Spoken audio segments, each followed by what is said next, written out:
ध्यान का अर्थ है भीतर की यात्रा। एक ऐसी यात्रा जहां शब्द मौन हो जाते हैं, विचार विलीन हो जाते हैं और केवल अनुभव बचता है। इस यात्रा की कोई मंजिल नहीं होती, क्योंकि यह स्वयं में अनंत होती है। जब कोई व्यक्ति ध्यान में बैठता है तो वह केवल आंखें बंद नहीं करता, बल्कि अपनी बाहरी दुनिया से भीतर की दुनिया में प्रवेश करता है। यह प्रवेश सरल नहीं है, क्योंकि वर्षों से हमारा मन बाहर की ओर भागने का आदी हो चुका है। लेकिन यदि हम इसे सही विधि से करें तो ध्यान धीरे धीरे हमें एक ऐसी अवस्था में ले जाता है जहां मन शांत हो जाता है और आत्मा की दिव्यता प्रकट होने लगती है। ध्यान के मार्ग को समझने के लिए हमें यह जानना होगा कि हमारी चेतना कैसे काम करती है। अभी हम जिस अवस्था में हैं वह सतह पर तैरने जैसी है। हमारा मन विचारों की लहरों से भरा हुआ है। हम इन्हीं लहरों में उलझे रहते हैं और इन्हें ही अपनी सच्चाई मान लेते हैं। लेकिन यदि हम ध्यान की गहराई में उतरें तो यह समझ में आता है कि ये विचार केवल सतह की हलचल है। असली शांति तो इनके नीचे छिपी हुई है। अब मैं आपसे एक प्रश्न पूछता हूं, क्या आपने कभी अपने भीतर झांका है? आप प्रतिदिन दुनिया को देखते हैं, लोगों को देखते हैं, अपनी बाहरी जिंदगी को संवारने में लगे रहते हैं, लेकिन क्या कभी अपने भीतर की दुनिया में झांक कर देखा है? ध्यान वही खिड़की खोलता है जिससे हम अपनी असली पहचान को देख सकते हैं। यह कोई जटिल प्रक्रिया नहीं है, यह उतनी ही सरल है जितना श्वास लेना, लेकिन यह तभी संभव होता है जब हम इसे सही ढंग से करें। और यही बिंदु हमें ध्यान के दूसरे चरण तक ले जाता है, जहां मन केवल विचारों का समूह नहीं रह जाता, बल्कि वह स्वयं को देखने लगता है। यह वही क्षण होता है जब ध्यान की वास्तविक यात्रा शुरू होती है। अब तक हम अपने विचारों के पीछे भागते रहे हैं, उन्हें नियंत्रित करने की कोशिश करते रहे हैं, लेकिन ध्यान में हमें कुछ भी नियंत्रित नहीं करना होता। हमें बस देखना होता है। देखना, लेकिन बिना किसी प्रतिक्रिया के। जब कोई विचार आए तो उसे पकड़ने या हटाने का प्रयास न करें। बस उसे आते जाते देखें, जैसे आसमान में तैरते बादलों को देखते हैं। यह देखना ही धीरे धीरे आपको उन विचारों से मुक्त कर देगा जो अब तक आपको बांधते आए हैं। लेकिन यहां एक और रहस्य है। जैसे जैसे आप अपने विचारों को देखना शुरू करते हैं, आप पाते हैं कि वे अपने आप मंद पड़ने लगते हैं। यह क्यों होता है? क्योंकि ध्यान में देखने का अर्थ है उनकी शक्ति को छीन लेना। जो चीजें हमें जकड़ कर रखती हैं, वे केवल इसलिए मजबूत होती हैं क्योंकि हम उन्हें ताकत देते हैं। जैसे ही हम देखना शुरू करते हैं, वे कमजोर होने लगती हैं और हमारा मन गहराई में डूबने लगता है। इस अवस्था में एक अनोखी शांति प्रकट होती है। यह कोई बाहरी शांति नहीं होती जिसे हम शोर शराबे से बचकर पाते हैं, बल्कि यह हमारी आत्मा की वास्तविक स्थिति होती है। यह शांति पहले हल्की हल्की प्रतीत होती है, जैसे किसी सागर की सतह पर हल्की लहरें हों। लेकिन जैसे जैसे ध्यान गहरा होता है, यह शांति इतनी विशाल हो जाती है कि यह हमें अपने भीतर खींच लेती है। इस अवस्था में प्रवेश करना कठिन नहीं है, लेकिन इसे बनाए रखना चुनौतीपूर्ण हो सकता है, क्योंकि मन पुराने तरीकों से चलने का आदी है। वह बार बार बाहर की ओर खींचता है। अचानक कोई पुरानी याद उभर सकती है, कोई विचार आपको ध्यान से भटकाने की कोशिश कर सकता है। लेकिन यही वह क्षण होता है जहां आपको सचेत रहना है। जब भी ऐसा हो, बस श्वास पर लौट आइए। श्वास आपकी डोरी है जो आपको ध्यान की गहराई में बनाए रखती है। ध्यान रखें, ध्यान का उद्देश्य विचारों को रोकना नहीं है, बल्कि उनके पार जाना है। विचार समुद्र की लहरों की तरह आते जाते रहेंगे, लेकिन आपको गोताखोर बनना है जो सतह से नीचे जाकर सागर की गहराइयों में प्रवेश करता है। और जब आप गहराई में उतरते हैं, तब पहली बार आपको यह अनुभव होता है कि आप केवल शरीर या मन नहीं हैं। पहली बार आप अपने भीतर एक अलग प्रकार की उपस्थिति को महसूस करते हैं, एक मौन, एक स्थिरता जो कभी हिलती नहीं, कभी बदलती नहीं। यह वही सत्य है जिसे संत महात्मा सदियों से अनुभव करते आए हैं। यह कोई कल्पना नहीं, बल्कि सीधा अनुभव है। ध्यान की गहराई में उतरते ही यह अनुभव स्वयं प्रकट होने लगता है। लेकिन यहां एक और रहस्य छिपा है। जब आप पहली बार इस मौन से टकराते हैं, तो मन इसे स्वीकारने से हिचकता है। उसे आदत पड़ चुकी है शोर की, विचारों की हलचल की। इसलिए वह बार बार कोई न कोई स्मृति उभारता है, कोई चिंता दिखाता है, कोई योजना बनाने लगता है। यह ध्यान के मार्ग की स्वाभाविक परीक्षा है। यदि आप यहां धैर्य रखते हैं और बिना विचलित हुए केवल श्वास के प्रवाह में टिके रहते हैं, तो आप देखेंगे कि धीरे धीरे विचारों की ताकत कम होने लगती है। अब आप एक नई अवस्था में प्रवेश करते हैं, एक ऐसी अवस्था जहां मन हल्का लगने लगता है, जैसे किसी बोझ से मुक्त हो गया हो। यह स्थिति किसी सपने जैसी लग सकती है, लेकिन यह वास्तविकता से भी अधिक वास्तविक है। ध्यान की इस गहराई में आपका अस्तित्व मानो धीरे धीरे फैलने लगता है। आपको लगेगा कि आप केवल एक शरीर के भीतर सीमित नहीं हैं, बल्कि आप कुछ अधिक विशाल हैं। यहां एक बिंदु पर आकर श्वास भी बहुत धीमी हो जाती है। कभी कभी तो ऐसा प्रतीत होता है कि श्वास रुक गई है, लेकिन डरने की जरूरत नहीं, क्योंकि यह ध्यान की स्वाभाविक प्रक्रिया है। जब मन पूरी तरह शांत हो जाता है तो शरीर को अधिक ऑक्सीजन की जरूरत नहीं रहती। यह अवस्था असीम शांति की होती है, जिसे योग में समाधि की प्रारंभिक अवस्था कहा जाता है। लेकिन यह सिर्फ शुरुआत है। अब एक और रहस्य प्रकट होने वाला है। जब मन पूरी तरह शांत हो जाता है, तब भीतर एक प्रकाश उभरता है। यह कोई कल्पना नहीं, बल्कि एक वास्तविक अनुभव है। यह प्रकाश कभी हल्की चमक की तरह आता है, कभी गहरी रोशनी की तरह। कुछ इसे नीले रंग में देखते हैं, कुछ सुनहरे, कुछ सफेद, लेकिन रंग से अधिक महत्वपूर्ण है इसका प्रभाव। यह प्रकाश भीतर की यात्रा का संकेत है। यह आपकी आत्मा की उपस्थिति का अनुभव है। और जब यह प्रकाश प्रकट होता है, तब पहली बार आपको यह एहसास होता है, यह संसार केवल वही नहीं है जो आंखों से दिखता है। पहली बार आपको यह अनुभव होता है कि आपकी चेतना शरीर की सीमाओं से परे बह रही है। यह कोई साधारण अनुभव नहीं, बल्कि जीवन को पूरी तरह बदल देने वाला एहसास है। ध्यान की गहराई में जब भीतर का प्रकाश प्रकट होता है, तब मन बिल्कुल शांत हो जाता है, जैसे कोई ठहरा हुआ झील का जल। इस अवस्था में आपको अपने अस्तित्व का एक नया आयाम दिखने लगता है, एक शुद्ध चेतना जो सदा थी, सदा रहेगी। लेकिन यहां रुकना नहीं है, बल्कि और गहराई में उतरना है। जैसे जैसे आप इस प्रकाश को महसूस करते हैं, आपको एक और बदलाव अनुभव होता है। आपका अहंकार, जो अब तक आपको सीमित रखे हुए था, धीरे धीरे विलीन होने लगता है। आपको पहली बार एहसास होता है कि मैं केवल एक विचार था, एक पहचान थी जिसे मन ने गढ़ा था। लेकिन वास्तविकता इससे कहीं अधिक गहरी है। इस अवस्था में ध्यान एक अलग ही रूप लेने लगता है। अब आप ध्यान नहीं कर रहे होते, बल्कि ध्यान स्वयं हो जाते हैं। यह वह बिंदु है जहां साधक और साधना एक हो जाते हैं। अब कोई प्रयास नहीं करना पड़ता, कोई तकनीक नहीं अपनानी पड़ती, बस केवल होना होता है। यही ध्यान का गहरा रहस्य है। अब एक और महत्वपूर्ण बात, जब ध्यान इस गहराई तक पहुंचता है तो शरीर भी इसका प्रभाव अनुभव करने लगता है। अचानक भीतर से एक गहरी ऊर्जा बहने लगती है। इसे कई लोग कुंडलिनी जागरण कहते हैं, लेकिन नाम से अधिक महत्वपूर्ण इसका अनुभव है। यह ऊर्जा शरीर के प्रत्येक कोश में एक नई चेतना भरने लगती है। मन हल्का लगने लगता है, शरीर भारहीन महसूस होने लगता है, और चेतना एक ऐसे आनंद में डूब जाती है जिसे शब्दों में व्यक्त नहीं किया जा सकता। लेकिन यह अभी भी अंतिम चरण नहीं है। इससे भी आगे कुछ और है, कुछ ऐसा जो अब तक आपकी चेतना से छिपा हुआ था। जब ध्यान इस अवस्था तक पहुंचता है, तब आप अपने भीतर एक अनहद नाद को सुनने लगते हैं, एक दिव्य ध्वनि जो कहीं बाहर से नहीं, बल्कि आपकी आत्मा के भीतर से आ रही होती है। यह ध्वनि किसी को घंटी जैसी सुनाई देती है, किसी को वीणा जैसी, किसी को एक सूक्ष्म कंपन के रूप में। लेकिन यह केवल ध्वनि नहीं, बल्कि ब्रह्मांड की मूल धारा है। यह वही कंपन है जिससे यह सारा अस्तित्व बना है। और जब यह दिव्य नाद सुनाई देने लगता है, तब साधक को यह आभास होता है कि यह शरीर, यह मन, यह संसार, सब कुछ उस अनंत ध्वनि की अभिव्यक्ति मात्र है। यह कोई साधारण ध्वनि नहीं, बल्कि सृष्टि की मूल धारा है, वही ध्वनि जिससे संपूर्ण ब्रह्मांड की रचना हुई है। जब साधक ध्यान में इस नाद को सुनता है, तो उसे पहली बार यह एहसास होता है कि वह अकेला नहीं है।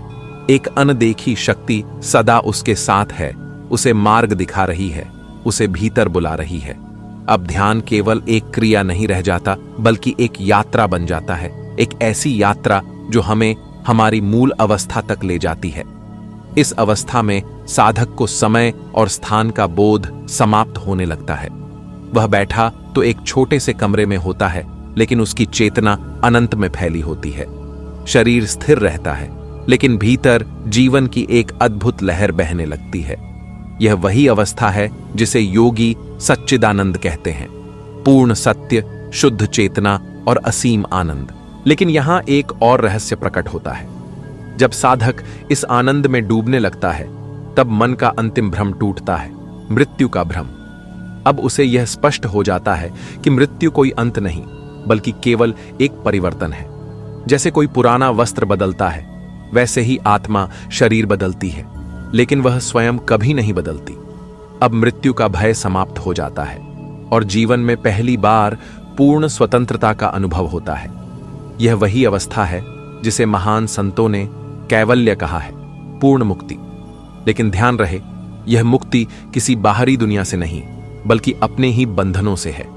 जब ध्यान इतना गहरा हो जाता है कि साधक स्वयं को शरीर और मन से परे अनुभव करने लगता है, तब वह समझता है कि असली बंधन उसके बाहर नहीं, बल्कि भीतर थे।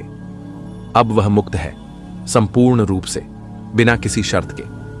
लेकिन यहां एक और प्रश्न उठता है, क्या ध्यान यहीं समाप्त हो जाता है? क्या यही अंतिम अनुभव है? नहीं, अभी भी कुछ और है, एक अंतिम द्वार जो खुलने की प्रतीक्षा कर रहा है। जब साधक इस अंतिम सत्य के करीब पहुंचता है, तो उसके भीतर कुछ विलीन होने लगता है। यह अहंकार का अंतिम अवशेष है, जो अब तक उसे अलग बनाए हुए था। और जब अहंकार का यह अंतिम आवरण भी विलीन हो जाता है, तब साधक को यह सीधा अनुभव होता है कि अब कोई दूरी नहीं बची। जो खोज रहे थे वह पहले से ही यहां था। ध्यान में जब अहंकार का अंतिम आवरण भी विलीन हो जाता है, तो साधक स्वयं को पूर्ण रूप से शून्य में समर्पित कर देता है। यह कोई रिक्तता नहीं, बल्कि सबसे गहरी पूर्णता है। अब विचार पूरी तरह शांत हैं, शरीर का बोध लुप्त हो चुका है और केवल एक अनंत मौन शेष रह जाता है।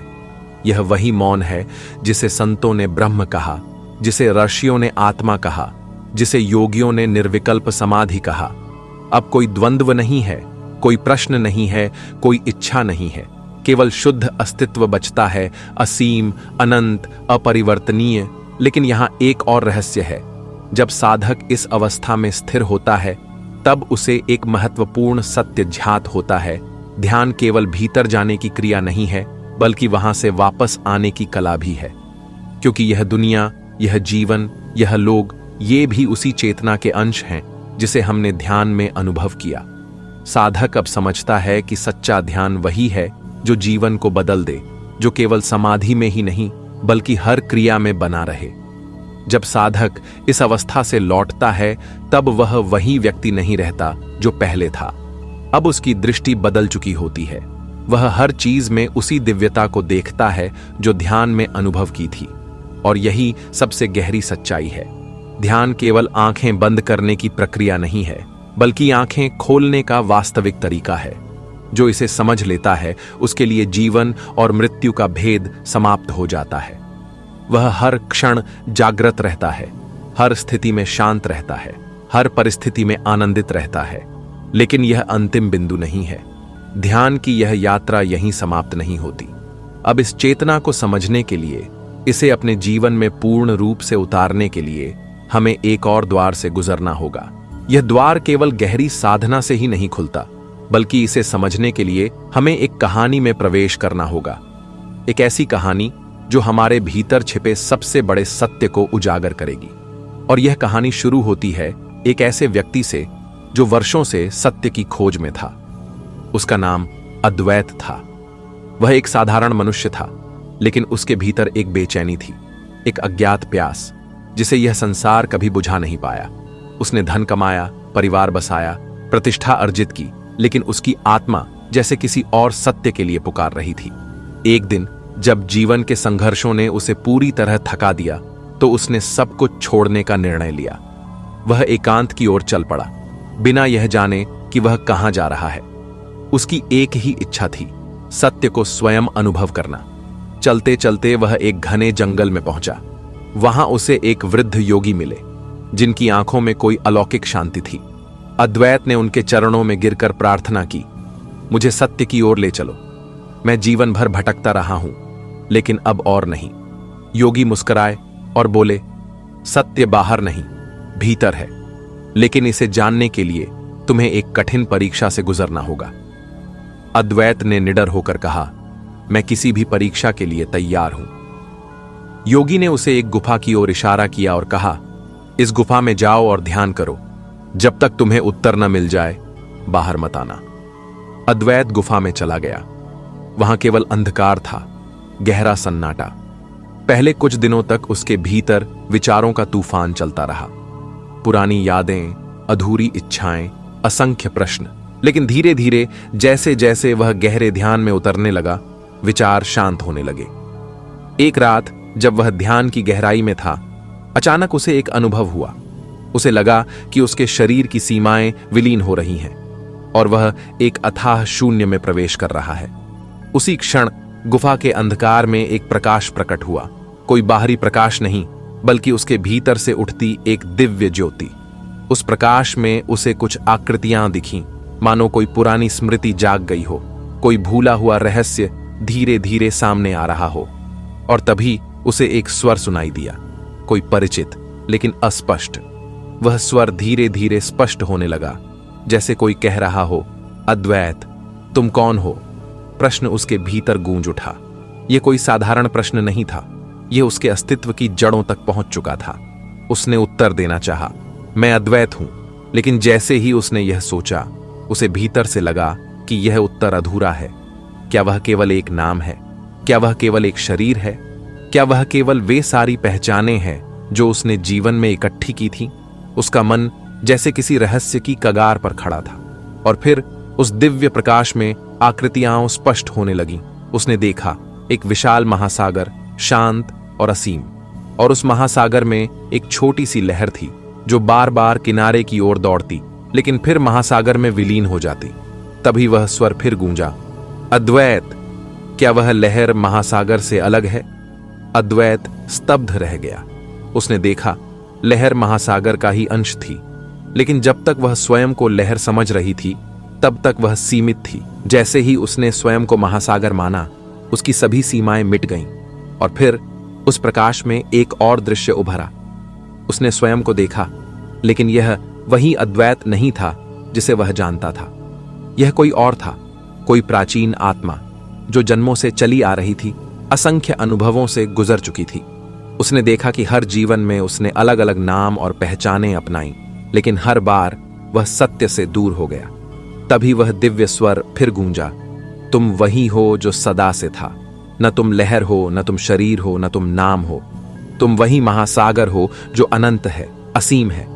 अचानक अद्वैत की चेतना में एक विस्फोट हुआ। उसे लगा जैसे उसके भीतर की सारी सीमाएं टूट रही हैं। उसकी सारी पुरानी पहचानें, उसके अहंकार के सारे बंधन, सब कुछ जलकर राख हो रहे हैं। वह कुछ नहीं रह गया, लेकिन उसी क्षण वह सब कुछ बन गया। अब वह केवल अद्वैत नहीं था, वह हर जगह था, हर चीज में था। उसे लगा कि उसकी आत्मा हवा में बह रही है, नदियों में प्रवाहित हो रही है, सूर्य की किरणों में चमक रही है। वह ब्रह्मांड के हर कण में व्याप्त था। लेकिन तभी एक और प्रश्न उठा, क्या अब उसकी यात्रा समाप्त हो गई? क्या यह अंतिम सत्य था? और तभी वह स्वर फिर आया, लेकिन इस बार यह भीतर से नहीं, बल्कि किसी और जगह से आ रहा था। कोई उसे पुकार रहा था, कोई जिसे वह पहचानता था लेकिन स्मरण नहीं कर पा रहा था। उसने चारों ओर देखा। गुफा अब गुफा नहीं रही थी, वह कहीं और था, एक शाश्वत दिव्य क्षेत्र में, जहां केवल प्रकाश था। यह कोई साधारण प्रकाश नहीं था, बल्कि हर रंग, हर ध्वनि, हर भावना का स्रोत था। उसमें प्रेम था, उसमें ज्ञान था, उसमें अनंत शांति थी। और तभी उस प्रकाश के केंद्र से एक आकृति प्रकट हुई। यह कोई और नहीं, बल्कि वही वृद्ध योगी थे जिनसे अद्वैत जंगल में मिला था। लेकिन अब वे पहले से कहीं अधिक तेजस्वी लग रहे थे। उनकी आंखों में साक्षात ब्रह्मांड का रहस्य झलक रहा था। अद्वैत विस्मित था। उसने आगे बढ़कर पूछा, गुरुदेव, यह क्या है? क्या मैं सत्य को पा चुका? योगी मुस्कुराए। उनकी आंखों में अनंत गहराई थी। वे बोले, अद्वैत, सत्य को पाने की कोई प्रक्रिया नहीं है, क्योंकि सत्य तुम हो। जिसे तुम खोज रहे थे वह तुम्हारे भीतर ही था। अद्वैत ने ध्यान से उनकी बातें सुनी, लेकिन उसके भीतर एक प्रश्न अभी भी जीवित था। उसने धीरे से पूछा, लेकिन गुरुदेव, यदि मैं स्वयं सत्य हूं तो फिर मैं इसे पहले क्यों नहीं देख सका? योगी ने धीरे से उत्तर दिया, क्योंकि तुम्हारी आंखें बाहर देख रही थीं, तुम्हारा मन संसार में उलझा था। जब तक तुम स्वयं को शरीर और नाम के साथ जोड़ते रहे, तब तक तुमने अपनी असली पहचान को नहीं देखा। लेकिन जब तुमने सब कुछ छोड़ दिया, जब तुमने स्वयं को लहर से महासागर बना लिया, तभी तुमने अपनी वास्तविकता को जाना। अद्वैत की आंखों में जल भर आया। उसने महसूस किया कि उसकी पूरी यात्रा, उसके सारे कष्ट, उसकी सारी बेचैनी, सब कुछ केवल उसे इस सत्य तक पहुंचाने के लिए थे। लेकिन तभी योगी का स्वर गंभीर हो गया। वे बोले, लेकिन ध्यान रखना अद्वैत, यह अनुभव तब तक अधूरा है जब तक तुम इसे केवल अपने लिए रखते हो। अब तुम्हारे पास दो मार्ग हैं, या तो तुम इसी प्रकाश में विलीन हो जाओ, समाधि में लीन हो जाओ, या फिर इस अनुभव को संसार तक ले जाओ ताकि और भी आत्माएं जागृत हो सकें। अद्वैत समझ गया, उसकी यात्रा समाप्त नहीं हुई थी, उसे लौटना था, लेकिन अब एक नई चेतना के साथ। उसने अपनी आंखें खोली। गुफा में अब भी वही अंधकार था, लेकिन उसके भीतर एक नया प्रकाश जग चुका था। वह उठ खड़ा हुआ, क्योंकि अब उसे झांत हो गया था कि उसकी यात्रा कहां समाप्त होती है, या शायद यह अब एक नई यात्रा की शुरुआत थी। वह गुफा से बाहर निकला। सूर्य अपनी पहली किरणें बिखेर रहा था, पक्षी मधुर स्वर में गा रहे थे और हवा में अजीब सी ताजगी थी, मानो प्रकृति स्वयं उसका स्वागत कर रही हो। लेकिन इस बार अद्वैत के लिए यह सब नया था। वह जो देख रहा था वह केवल दृश्य नहीं था, बल्कि सजीव चेतना थी। हर पेड़, हर पत्थर, हर बूंद में वह उसी अनंत ऊर्जा को देख रहा था जिसे उसने ध्यान में अनुभव किया था। वह जंगल में अपने गुरु के पास पहुंचा। योगी पहले से ही वहां बैठे मुस्कुरा रहे थे, मानो वे जानते थे कि अद्वैत को क्या अनुभव हुआ। अद्वैत ने उनके चरणों में सिर झुका दिया और कहा, गुरुदेव, मैं समझ गया, जो बाहर खोज रहा था वह सदा से भीतर था। योगी ने सिर हिलाया और बोले, हां, लेकिन क्या अब भी तुम यहीं रहना चाहते हो, या इस सत्य को संसार तक ले जाओगे? अद्वैत ने गहरी सांस ली। उसने अपना अतीत देखा, अपनी खोज, अपनी पीड़ा, अपनी जिज्ञासा, और अब वह उन सबको समझ चुका था। वह मुस्कुराया और कहा, मैं लौटूंगा, लेकिन इस बार एक साधारण मनुष्य की तरह नहीं। मैं लौटूंगा उस दिव्यता के साथ जो मुझे इस ध्यान में मिली। मैं लौटूंगा इस सत्य को बांटने के लिए, ताकि और भी लोग इसे देख सकें। योगी ने संतोष की दृष्टि से देखा और कहा, यही सच्चा ध्यान है अद्वैत। ध्यान केवल समाधि में नहीं, बल्कि जीवन में भी होना चाहिए। यह केवल एकांत में नहीं, बल्कि संसार के बीच भी जीवित रहना चाहिए। यदि तुम इसे अपने हर श्वास, हर कर्म में धारण कर सको, तभी यह अनुभव पूर्ण होगा। अद्वैत ने सिर झुका लिया। अब उसकी यात्रा पूरी हो चुकी थी, लेकिन एक नई यात्रा शुरू हो गई थी। एक ऐसी यात्रा जो केवल उसके लिए नहीं थी, बल्कि उन सभी के लिए थी जो सत्य को पाना चाहते थे। वह जंगल से बाहर निकला, लेकिन अब वह वही व्यक्ति नहीं था जो उसमें गया था। अब वह केवल अद्वैत नहीं था, अब वह स्वयं ध्यान था। आपने इस पूरी यात्रा में हमारे साथ ध्यान की गहराई को अनुभव किया, लेकिन याद रखें, यह सिर्फ एक शुरुआत है। सत्य केवल सुनने से नहीं, बल्कि स्वयं अनुभव करने से प्रकट होता है। अब यह आपकी बारी है। हर दिन कुछ क्षण भीतर जाएं, शांति को महसूस करें और इस ज्ञान को अपने जीवन में उतारें। जो सीखा है उसे बांटें, क्योंकि सत्य जब तक साझा न किया जाए पूर्ण नहीं होता। हमें बताइए, यह यात्रा आपको कैसी लगी, और अगर यह आपको स्पर्श कर गई तो इसे दूसरों तक पहुंचाना न भूलें। धन्यवाद।